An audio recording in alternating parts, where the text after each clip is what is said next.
નમસ્કાર, આપ જોઈ રહ્યા છો નેશન પ્લસ ન્યૂઝ. હું છું આપની સાથે હેતલ ભગત.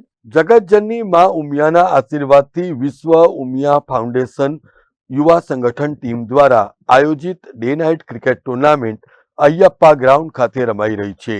આજે વડોદરા ઝોનની ફાઇનલ મેચ રમાઈ રહી છે, જેમાં બંને ટીમનું ઉત્સાહવર્ધન કરવા માટે મોટી સંખ્યામાં પ્રેક્ષકો પણ ઉમટી પડ્યા છે.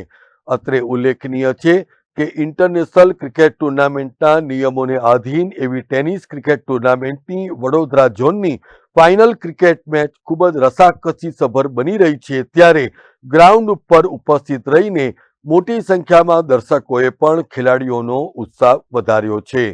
અત્રે ઉલ્લેખનીય છે કે વિશ્વ ઉમિયા ફાઉન્ડેશન યુવા સંગઠન દ્વારા આયોજિત ડે નાઇટ ક્રિકેટ ટુર્નામેન્ટ જે કુલ 5 ઝોનમાં રમાઈ હતી, જેમાં કર્ણાવતી, હિંમતનગર, રાજકોટ, સુરત અને વડોદરા ઝોનનો સમાવેશ થાય છે. આ ફાઇનલ મેચમાં વિજેતા બનનાર ટીમો અમદાવાદ ખાતે લીગ મેચ રમશે અને છેલ્લે જીતેલી 2 ટીમો એ દુબઈ ખાતે ફાઇનલ ક્રિકેટ મેચ રમવા માટે દાવેદાર રહેશે.